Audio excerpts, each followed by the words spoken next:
morning, or good afternoon, or good evening, depending on when you're watching this, and welcome to this special edition video of my wee blether.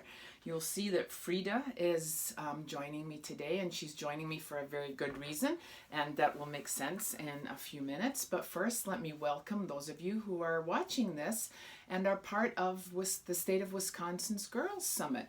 It was meant to be live at Alverno on March 28th. And for the reasons that you all are very aware of, we're all social distancing, and so the Girls Summit went virtual, and I'm excited to contribute a special edition of my wee blether, or my wee chat, about books and reading and writing and all sorts of other things that strike my fancy. So Frida is with me today, and you may know of Frida. She's obviously an iconic Mexican artist and really embodies a revolutionary spirit in all that she did. Frida, when she was about accident that left her with physical disabilities that really made it very difficult for her to do a lot of other things, and there was obviously a lot of emotional trauma that went along with that. But her spirit was resilient, and she discovered art. In fact, she discovered art laying flat on her bed, recovering from those injuries, and she used a mirror and a whole interesting contraption to do her art. And her art, as many of you know, is iconic and represents both her culture and her personal values about love and loss and pain. But the one thing that she's really known for is having such a resilient spirit. And so I thought I'd have this revolutionary artist join me on my desk today, because of the two books that I'm going to share with you have to do with two other women who were particularly iconic in my reading and in my life, and things that I'm interested in, but also they're incredibly iconic to our culture too, and one you may know and one you may not know. So that's the plan for the next few minutes. Before I go on, let me just say that I'm Carole Barrowman, and I am a professor of English at Alverno, for those of you who do not know that, and I'm also the director of the Creative Studies and Writing program at the college. And I believe that you can find a list of my books and the books that I'm recommending today on the Girls Summit website, so you can check that out when we're all finished. So Frida, let's start. We're going to start with the young woman who's in the picture behind me, and this is Mary Shelley, or next to me, and this is Mary Shelley.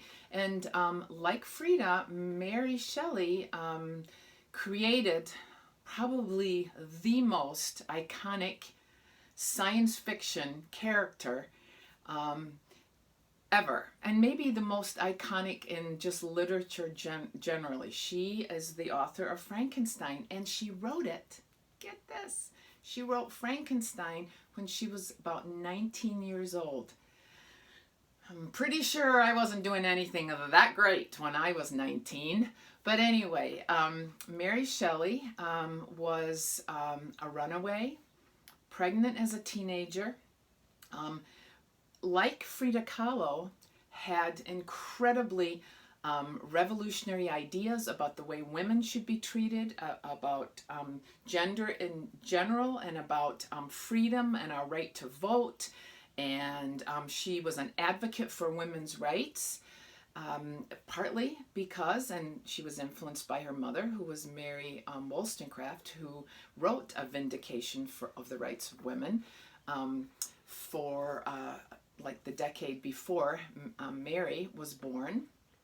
But here's Mary Shelley, a runaway, pregnant, and realizes that she needs to turn to art and her writing to help her get her message across about a different way to see the world, and also to survive. Mary Shelley overcame a great deal of physical and emotional trauma. She persisted. Mary Shelley had cultural restraints that really oppressed her too. So she had to figure out a way in which she could exert her spirit, that revolutionary spirit that she had, and persist. Mary, and what she created, of course, is the focus of my first book. And this is Lila Judge wrote this, and it's Mary's Monster, Love and Madness, and How Mary Shelley Created Frankenstein. And it is stunning. It's a stunning work of literature, but it's also beautifully produced and created. It's a graphic novel of sorts, and it's obviously very dark. And but if I can just show you a couple of the pages here, you'll see how lovely this is done in ink drawings. There's obviously text, but it's beautifully done. And I just wanted to read a little bit to you from Judge's Mary's Monster. They expected girls to be nice and obey rules. They expected girls to be silent and swallow punishment and pain. She was cast out from society because she loved a married man. Her friends reviled her. Her father banished her from his home.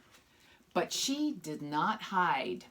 She was not silenced. She fought against the cruelty of human nature by writing. And she did. And this book takes Mary Shelley's story and some of her poetry and excerpts from her novel and puts it together in this just stunning tour de force. It is, it's dark and it's beautiful and it's wonderful and it is very inspiring. And I think if you don't know very much about Mary Shelley, but obviously in pop culture you've heard a lot about her Frankenstein and the monster and all the things that's influenced over the years, let's spend a little bit of time getting to know Mary herself and realizing what it took for her to overcome not just the societal oppression that was put on her, but the personal and the physical, and how she created such an amazing novel out of all of that because she persisted. So that's Mary's Monster. My second book choice for this special edition is hilarious. It's the opposite in terms of tone to Mary Judge's book, but it is equally as engaging and but definitely on the lighter side and a little funnier. And this book is called The Thrilling Adventures of Lovelace and Babbage by Sidney Padua. And let me just say that both books are written by very creative artists and writers, female artists and writers, and I think you'd enjoy their work. But this book then is about Ada Lovelace, or Ada Lovelace, and there's actually a really interesting connection because both women were working and writing and creating their art in the early to mid 1800s, and Ada Lovelace was actually the daughter, the only legitimate daughter of Lord Byron, who was often described as being mad, bad, and dangerous to know. And so she also, like Mary Shelley, Ada Lovelace, with her mother though, ran away, and they escaped the domestic challenges that were placed on them by being part of Lord Byron's home life and person, especially to the women in his life. So Ada left, and Ada, like Mary Shelley and like Frida, had a spirit about her. She was smart, but she was incredibly thoughtful and insightful about the world of numbers and math. and she wanted to be a scientist. And one day she went to a presentation or a lecture, and she heard Charles Babbage speak about what was essentially what he was trying to create was a steamed version of a computer.